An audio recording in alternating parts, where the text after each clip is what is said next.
हमारे सनातन हिंदू धर्म में एकादशी व्रत का विशेष महत्व माना जाता है। हर एकादशी का अपना अपना महत्व होता है, चाहे कृष्ण पक्ष का हो चाहे शुक्ल पक्ष का हो। आज के इस वीडियो में आप सुनेंगे सफला एकादशी की कथा। तो चलिए शुरू करते हैं। महाराज युधिष्ठिर ने पूछा, हे जनार्दन, पौष कृष्ण एकादशी का क्या नाम है? उस दिन कौन से देवता का पूजन किया जाता है और उसकी क्या विधि है? कृपया मुझे बताएं। भक्त वत्सल भगवान श्री कृष्ण कहने लगे कि धर्मराज, मैं तुम्हारे स्नेह के कारण तुमसे कहता हूँ कि एकादशी व्रत के अतिरिक्त मैं अधिक से अधिक दक्षिणा पाने वाले यज्ञ से भी प्रसन्न नहीं होता हूँ। अतः इससे अत्यंत भक्ति और श्रद्धा से युक्त होकर करे। हे राजन, द्वादशी युक्त पौष कृष्ण एकादशी का महात्म्य तुम एकाग्रचित्त होकर सुनो। इस एकादशी का नाम सफला एकादशी है। इस एकादशी के देवता श्री नारायण हैं। विधि पूर्वक इस व्रत को करना चाहिए। जिस प्रकार नागों में शेषनाग, पक्षियों में गरुड़, सब ग्रह में चंद्रमा, यज्ञ में अश्वमेघ और देवताओं में भगवान विष्णु श्रेष्ठ हैं, उसी तरह सब व्रतों में एकादशी का व्रत श्रेष्ठ है। जो मनुष्य सदैव एकादशी का व्रत करते हैं वे मुझे परम प्रिय हैं। अब इस व्रत की विधि कहता हूँ। मेरी पूजा के लिए ऋतु के अनुकूल फल, नारियल, नींबू, नैवेद्य आदि 16 वस्तुओं का संग्रह करें। इस सामग्री से मेरी पूजा करने के बाद रात्रि जागरण करें।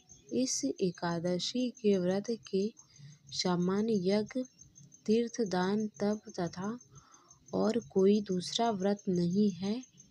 5000 वर्ष तप करने से जो फल मिलता है उससे भी अधिक सफला एकादशी का व्रत करने से मिलता है। हे राजन, अब आप इस व्रत की कथा सुनिए। चंपावर्ती नगर में एक महिष्मान नाम का राजा राज करता था। उसके 4 पुत्र थे। उन सब में लुम्पक नाम वाला बड़ा राजपुत्र महापापी था। वह पापी सदा पर स्त्री और वेश्यागमन तथा दूसरे बुरे कर्मों में अपने पिता का धन नष्ट किया करता था। सदैव ही देवता, ब्राह्मण, वैष्णवों की निंदा किया करता था। जब राजा को अपने बड़े पुत्र के ऐसे कुकर्मों का पता चला तो उन्होंने उसे अपने राज्य से निकाल दिया। तब वह विचारने लगा कि कहाँ जाऊँ, क्या करूँ। अंत में उसने चोरी करने का निश्चय किया। दिन में वह वन में रहता और रात्रि को अपने पिता की नगरी में चोरी करता तथा प्रजा को तंग करने और उन्हें मारने का कुकर्म करता। कुछ समय पश्चात सारी नगरी भयभीत हो गई। वह वन में रहकर पशु आदि को मारकर खाने लगा। नागरिकों और राज्य के कर्मचारी उसे पकड़ लेते किंतु राजा के भय से छोड़ देते।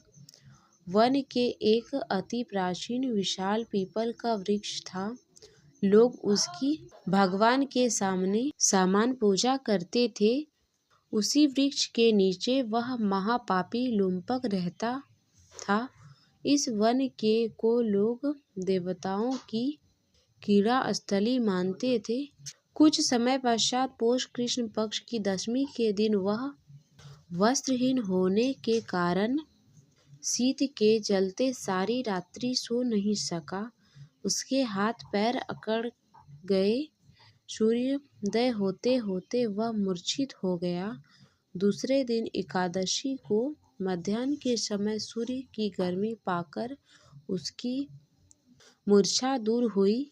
गिरता पड़ता वह भोजन की तलाश में निकला। पशु को मारने में वह समर्थक नहीं था, अतः पेड़ों के नीचे गिरे हुए फल उठाकर वापस उसी पीपल वृक्ष के नीचे आ गए। उस समय तक भगवान सूर्यास्त हो चुके थे।